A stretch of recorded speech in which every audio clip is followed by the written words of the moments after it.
if we're at the, we'll go back over quickly. Well, I don't know about quickly. We never do anything quickly. The beginning of Tsong-kha-pa's commentary.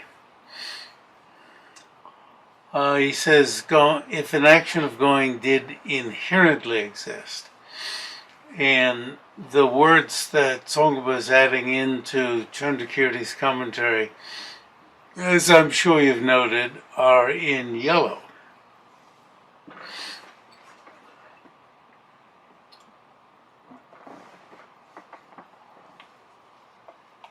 And Tsong-kha-pa emphasizes later on, right up at the section where we left off on September 11th, Chandrakirti himself says it would have to exist on any of three paths. And Tsong-kha-pa wants us, later on, he points out that he wants us to notice that Chandrakirti says that there are three paths, meaning that there are three aspects to what we're walking on. The path, part of the path already gone over, the path yet to be gone over, which in Sanskrit and Tibetan doesn't have any yet, as you will remember. It's just the gone over and the not gone over. So the gone over and the not gone over look like a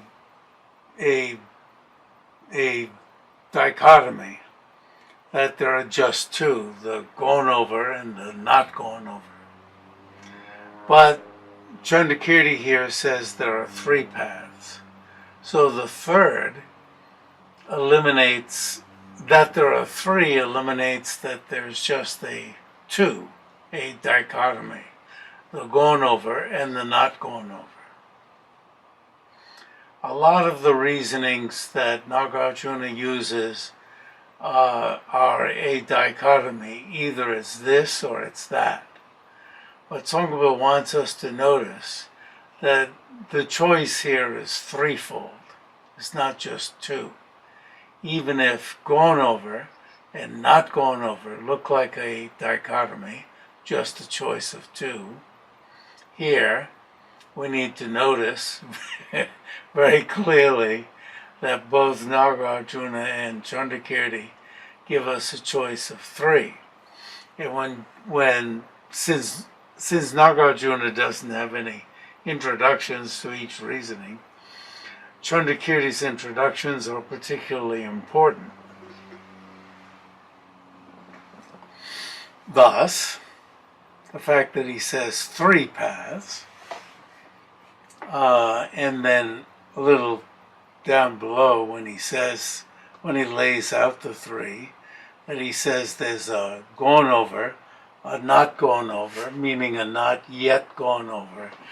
That's, if you're going to the store and you've already gone over part of the distance to the store, then mapping it out, there's the area to be gone over. And then there's the being gone over, what you're going over now. So Tsong-kha-pa is going to make the case that this reasoning in general is not saying that there isn't any being gone over.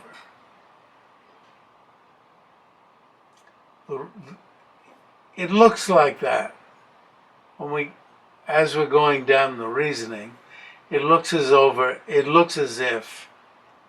even right away in the first stanza, it looks as if Nagarjuna is eliminating that there isn't any being gone over.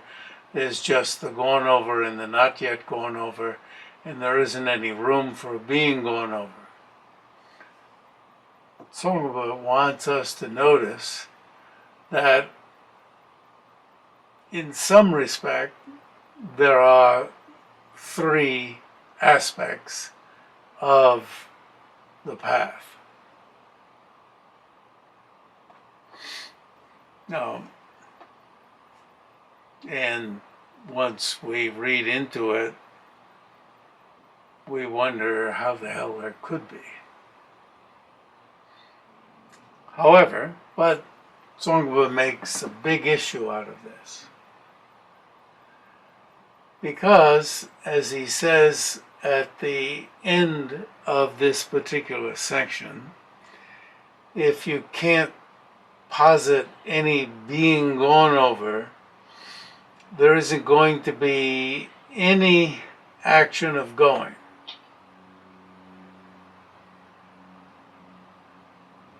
And if there isn't any action of going, you undermine Buddha's focal teaching of dependent arising.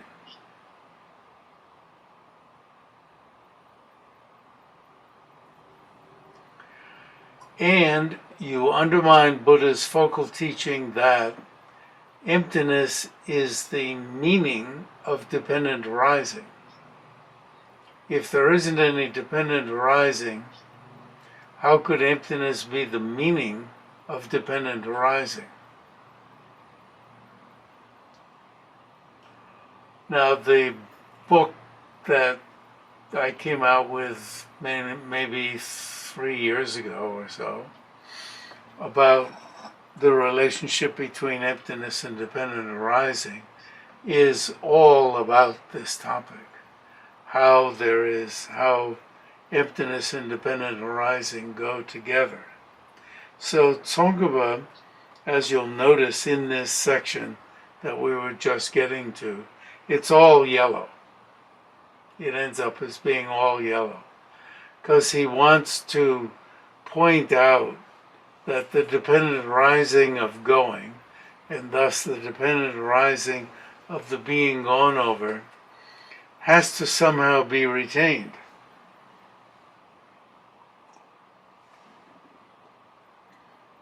Despite the fact that in the face of meditative equipoise, which is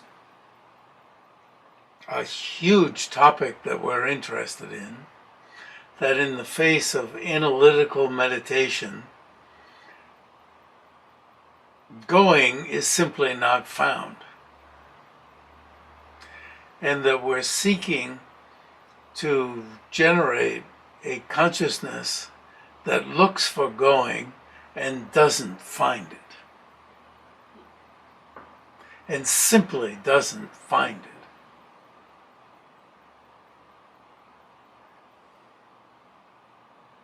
So one huge aspect of understanding that emptiness is the meaning of dependent arising is to experience in analytical meditative equipoise. And that doesn't mean you continue analyzing, or going over words, but you actually see the absence of going. One of these many topics in Nagarjuna's 27 chapters of his fundamental treatise on the middle, called wisdom. You actually generate wisdom that eventually non-dualistically sees the absence of going, and you could say the absence of going and everything else. So Tsong-kha-pa, in all of the yellow that appears at this section that's marked off by the date that we had just gotten to, is heroically showing that in some respect going exists, but not in the face of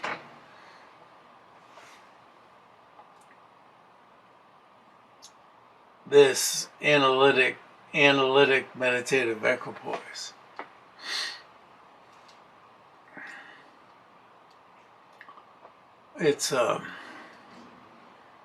And as we've said before, as well as the Dalai Lama said when he was teaching me these topics, to get these topics straight, you have to go through a whole lot of buts.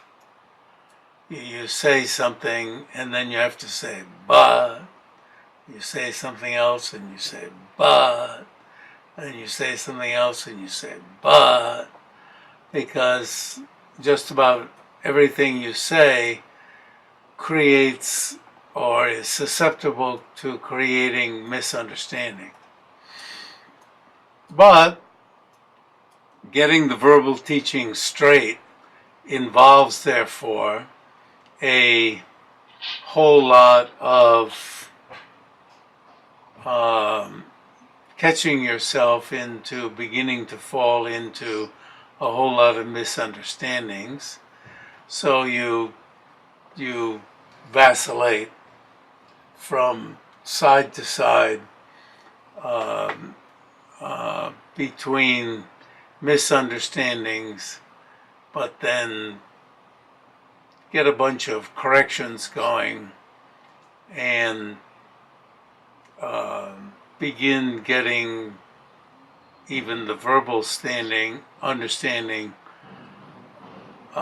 straight. Okay, blah, blah, blah. A bit before this,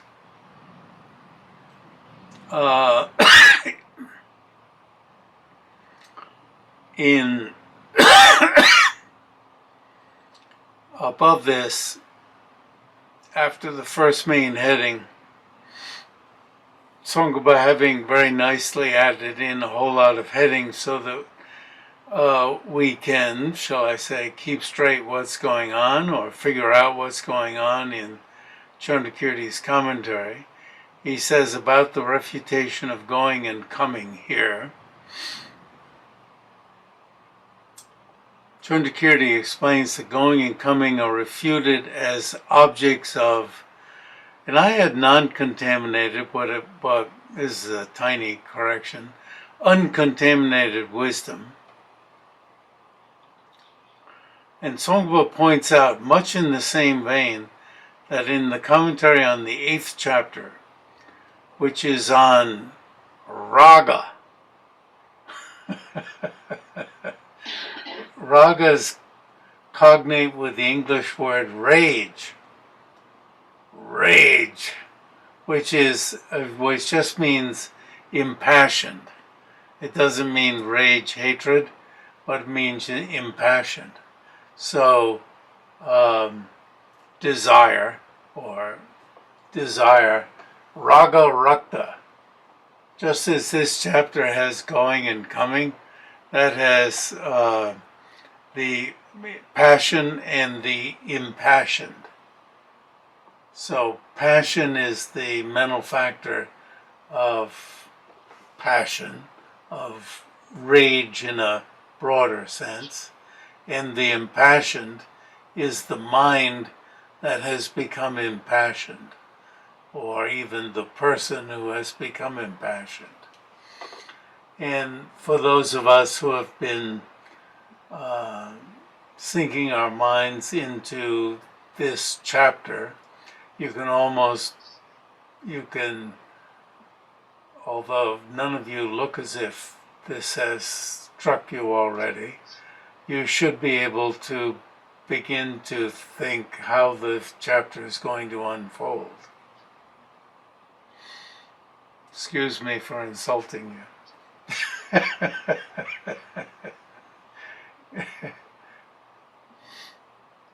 And also in his comment, he says that a goer and an action of going exist in mutual reliance. You see, dependent arising, mutual reliance. Goer and an action of going.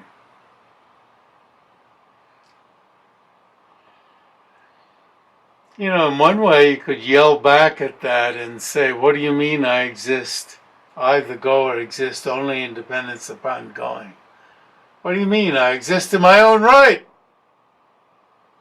I don't just exist in reliance upon an action of going. I exist in my own right. And I begin going.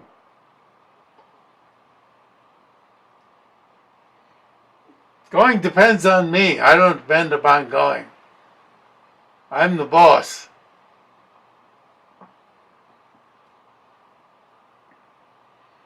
And are not inherently existent. So you get the flavor of inherently existent. Therefore, inherently existent going and coming is the object being negated here.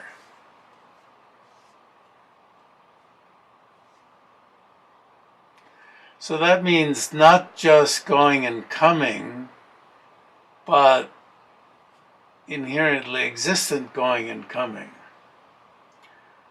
So the but that has to come right away is, but do we ever experience just plain old going and coming?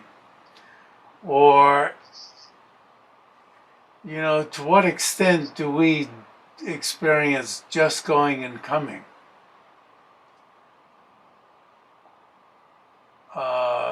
In standard Gelugpa teaching, going and coming always appear to us as if they're inherently existent. Do we always conceive or apprehend going and coming to be inherently existent? Standard Gelugpa teaching is that we don't always conceive or apprehend going and coming to be inherently existent. And that's a real teaser, because when do we not apprehend them that way? They always appear to exist that way. That's standard teaching.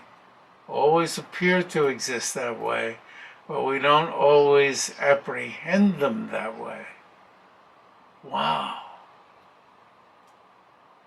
Wow.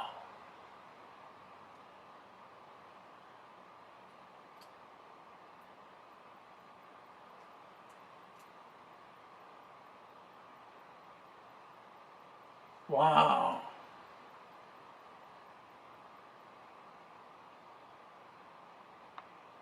That's a real stumper.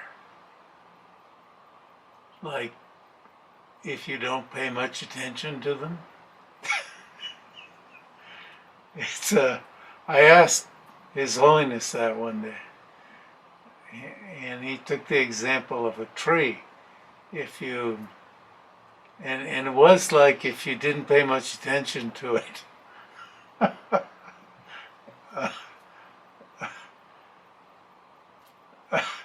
It struck me as absurd.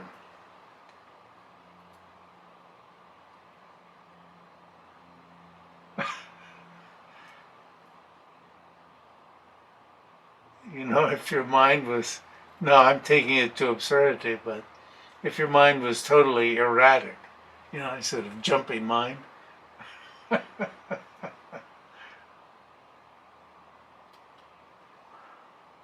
As soon as you got involved with it or paid attention to it much.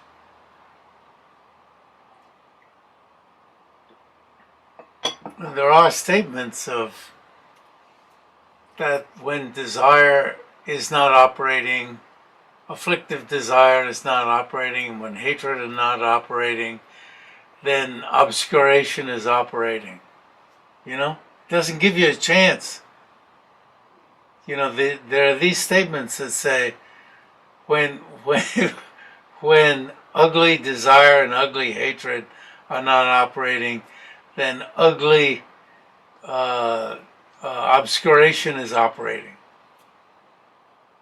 There are statements to the contrary, that there ain't no opportunity when some cruddy afflictive emotion isn't operating. And yet, Tsong-kha-pa says there are 3 modes of operation. See, I paused a little. I started slowing down in there. I was wondering if I could get all 3. When you're apprehending it to exist from its own side, when you are from wisdom operating, apprehending it not to exist from its own side, and when you're not doing either, just there's a middle one.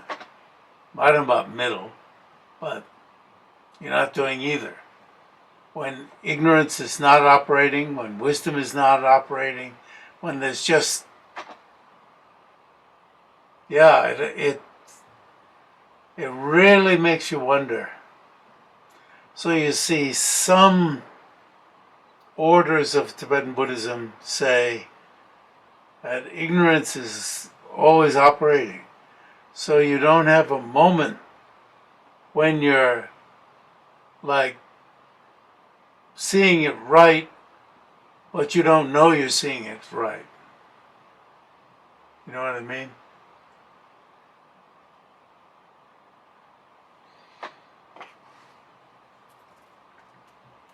So that wouldn't leave, if you said there wasn't such a time, then you wouldn't have valid cognition, even a visual valid cognition, at any time. It would be overlain with ignorance.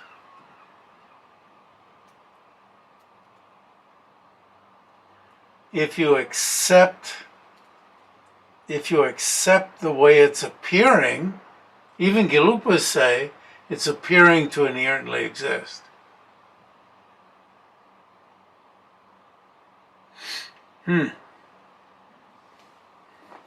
Okay. The refutation of this inherently existing going and coming has 2 parts. Blah, blah, blah. So if we come down now, so 3 paths. The going over, the yet to be gone over. You're on your way to the store, to the bread counter. And then this is not, I can't decide. The old translation was, this is not feasible. The word has a sense of logically feasible. When you look into it, it's not feasible. I don't know whether we need the word logically or not.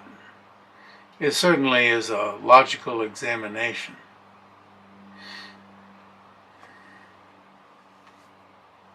So Nagarjuna says, respectively, and that means I'm going to go through this one by one, respectively. The going over is not being gone over. You asked me to resume this, shall we call it, explanation. Does your stomach turn when I begin reading this again?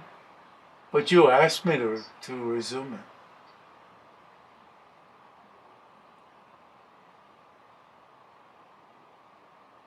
It's good to repeat it. But we have to, this is the meditation. It's not, it looks like some sort of fucking logical, I can't stand it, oh yeah, the going over is not being gone over. Oh, you're going to drill this, let me go to sleep, let me out of here again. But of course, if you are a yogi, oh, wow, let me get back to this. Really, when I was at one of the last things I did in Taiwan, I was seeing a guy who did a different version of like elbow and and knuckle massage. And, you know, it starts out, you know, he's saying, oh, I do it very gently. And, well, one of the worst things was the last, even on the first day, is right here. Oh my God, even touching it now. He says, oh yeah, you can do this to yourself. It really brightens you up, but let me tell you, it pains like hell. You do one at a time. I think he did both at a time. I forget. I haven't gone to do it on myself yet. It pains so hard.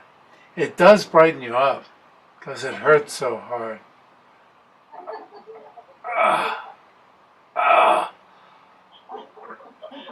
Right here on the, there's a spot right there. Oh my God. Betty's showing us her forehead. Sorry, Betty, can't do it to you.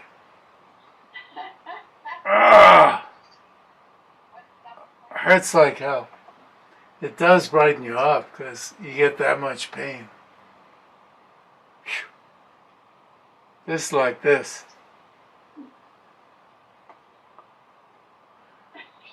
And if you're a yogi, you know, this is yoga. This is meditative yoga. And you have to have a sense of humor, willingness to play. I'm already. I was going to use it for getting over my jet lag. Yeah, jet lag was terrible this time. I was going to use it, but I was like scared like hell. Do I want to go through this? It does. It is making my backbone stand up straight. Oh, Jesus. I'm calling on Jesus. I'm not calling on Avalokiteshvara. I'm actually calling on Avalokiteshvara. Oh my gosh.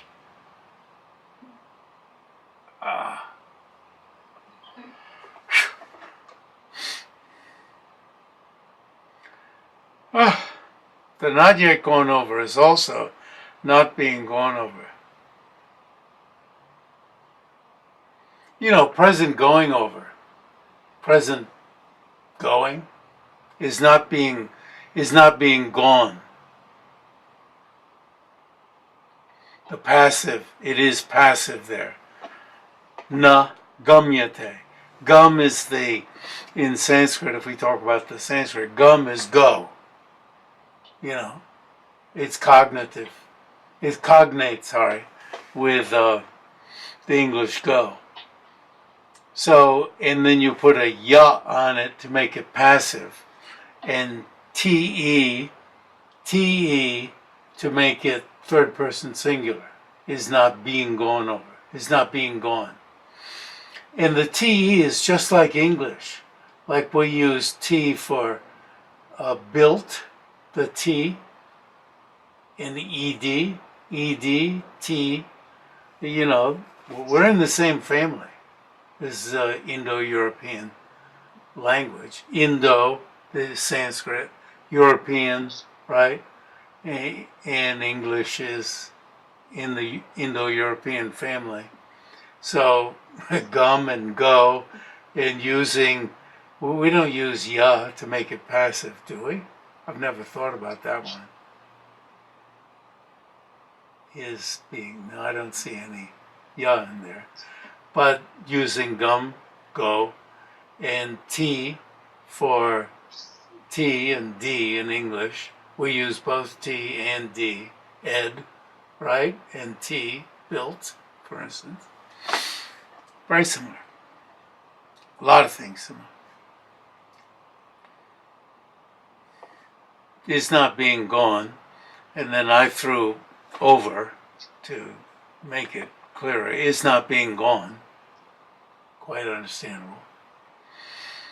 The not yet going over is also not being gone over. Like, duh, These are duh. Some of the sentences are so duh. When you first read them, you try to find more meaning in it than like, it should say, of course. The first line is of course. Second line is also of course. Is being gone over is present. Gone over is past. So, of course, the not gone over, that's future, is not being gone. Future and present. Of course, a being gone over that does not include, now you see it's, the being gone over has to be qualified, and the not yet gone over is not known. Now remember the pun on gum somehow, it means is not gone over and also means is not known.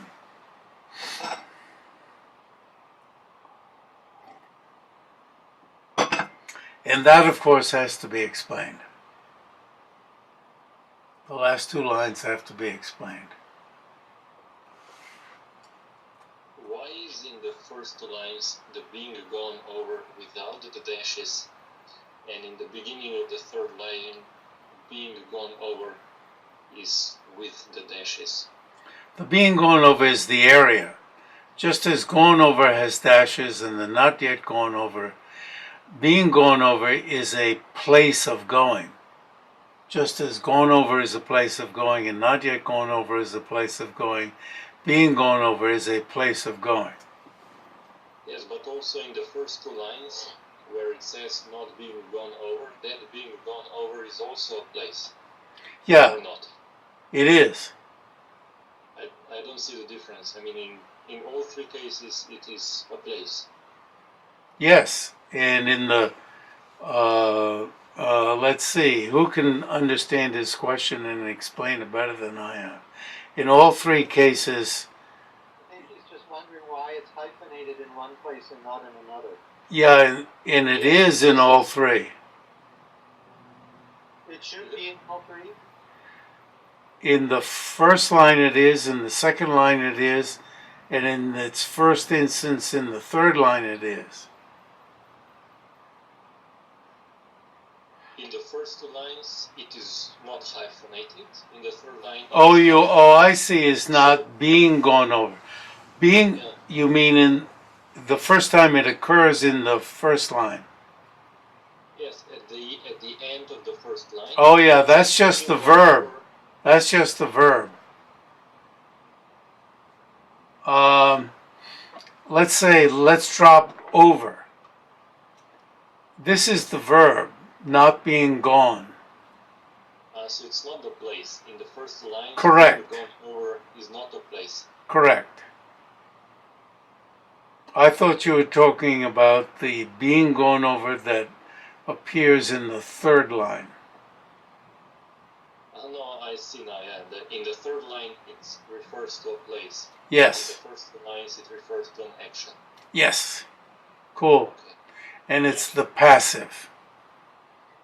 Yeah. And in the third line, it's the passive turned into a noun. In the first line, it is gamyate. In the third line, it's gamyamanam. I see. Yeah. Okay, now it makes. Now I understand. Yes. Thank Yeah, cool. Yeah. It's good we're going over it. Because, fundamental problems reappear. And Gatagata Vinamuktam does not include the gone over and the not yet gone over. The Sanskrit Vinamuktam, mukta, moksha. Moksha, many of you may have heard of liberation.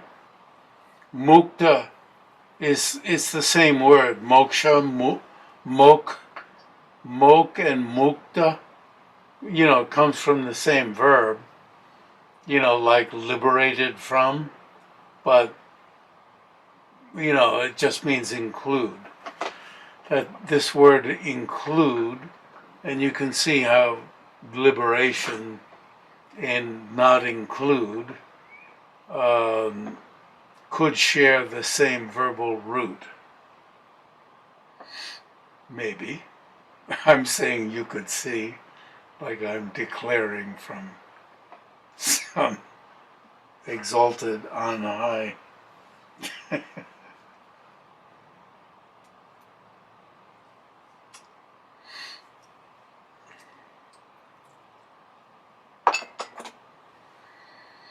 Good point about the being gone over, since the word being used is the same, and you got the explanation of why the word is the same.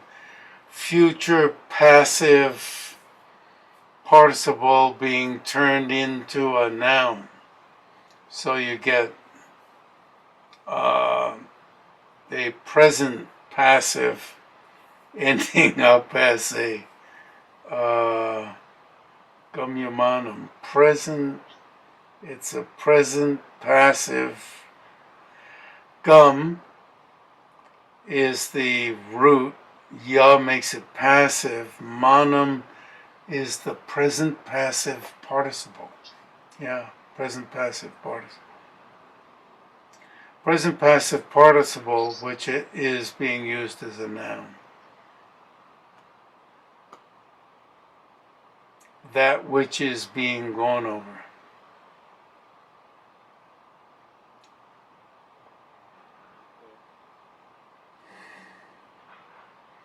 So, is not known at the end has to be understood in its dual meaning, and the not yet gone over is not being gone over and is not known. And I think we need to know Nagarjuna's playfulness, that gum needs to be, he's playing on the pun.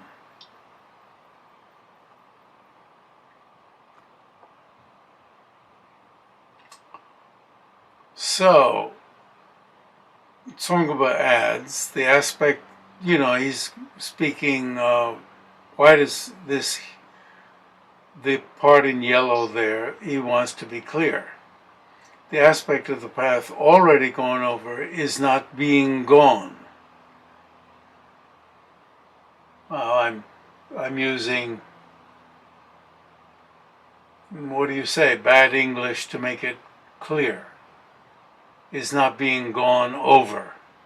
That is, it does not have an action of going. Tsong-kha-pa is being really nice to us, because an action of going is present. Duh. And the aspect of the path on which an action of going has ceased is called the gone over. Duh. And you really have to hear duh. In other words, of course. The word respectively, reshik, tavad, indicates a series of refutations. Duh, if you didn't get that already.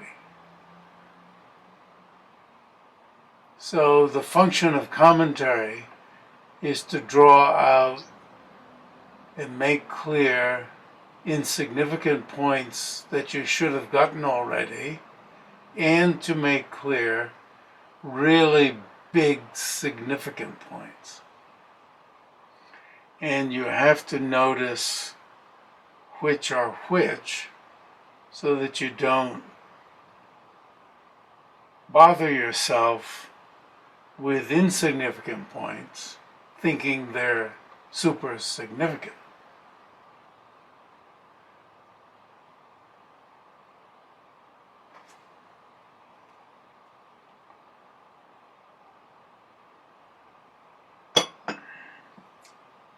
Which is why I add in "the" so that we can see he's letting us know that that's all respectively means, but indeed that's sort of a in between "the."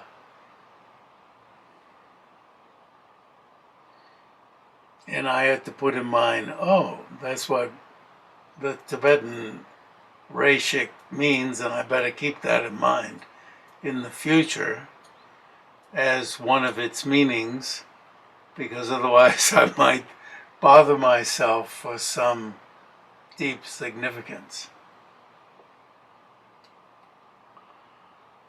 Also, an action of going does not exist on the being gone over, because a truth endowed is what I felt should be the easiest meaning here. And true might be enough, but there is a word for true in Tibetan. And the Tibetan word Demboa says a bit more than just true. We could say veridical, but veridical is hauling out Latin and making more of a deal than the word Demboa in Tibetan. You know, Tibetan is just saying true, but path being crossed that does not include the two, that is not any of the two. What two? The area already crossed, and he's using a different word instead of just gone over, crossed, which is helpful, by a goer. That is to say, the gone over, the gone, and the area not yet crossed by a goer, the not yet gone over, is not known by valid cognition.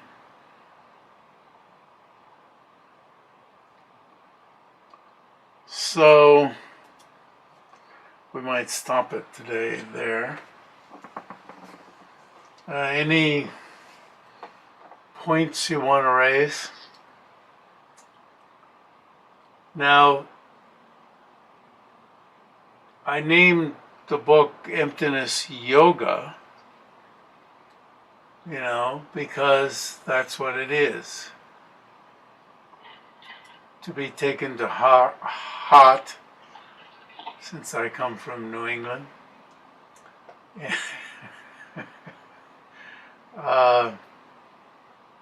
And playfully, imagine yourself on the path, freeze framing it, going upstairs. Are you downstairs? The Shravasti folks. And on your way toward this door, and going somewhere, and the path already covered, the path yet to be covered, crossed, and the path being covered. And bravely working it out, what you think it is at the present moment, in meditation. Because getting this straight verbally, you can't wait to get it straight verbally. The only way you're going to get it straight is to begin imagining it in meditation. When Lama Tsong-kha-pa talks about the three modes of operation, where we're apprehending something existing from its own side, and then we're apprehending it not existing from its own side. What's that third one where we're not doing either? Is that still an ignorant state? And No, it's not. It's not you are validly cognizing the object, you know, say with your eye consciousness or any of the other consciousnesses. But that's just relatively right. You're still stuck in the relative, thinking there's an I and a something. Well, that's not what you're meant.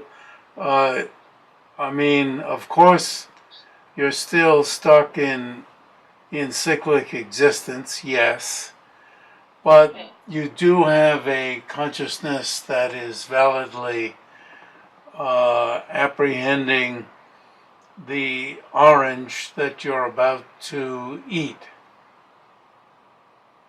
And you still have the ignorance that there's a me and an orange. Well, is that ignorance operating at that moment? I think you'd probably have to say not. Wow. Yeah, even if the fifth Dalai Lama says the ignorance that's always operating. Yeah, that's my conundrum.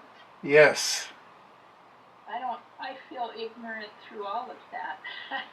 Well, yeah, and that's why I was making fun of what His Holiness was saying. He was saying, you know, like when you're just passing by the tree and don't pay much attention to it, but you paid tiny attention to it. Was he saying that's somehow outside of ignorance? Yeah, that eye consciousness was validly, it's a valid cognition, apprehending the tree, but the teaching is that tree appears to be inherently existent. There's no question about that. Oh, but you're validly cognizing that? Yes. Oh, okay. I'll think about it. That means the tree. You're not validly cognizing the... Now I asked the question, I asked Ladirameche, are you validly cognizing an inherently existent tree? And of course he couldn't say yes. And you are not cognizing its true nature. Oh no, of course not. And Of so course that not. ignorance. Okay, got it. So that, yeah, so it's not giving you accurate information about the ultimate nature of the tree. Right. So, you know, but you do know there's a tree there. Yeah. Okay. Got it. Thank you. Yeah, Sort of. yeah, sort of. I know what you mean. Yeah, very good. Wow. Yeah. Thank you. So we've reached the end of the hour, and I will see you next week, right? Yeah. Yes. Thank you. And yeah, okay. Goodbye. Oh, okay. Bye. Thank you. Bye bye.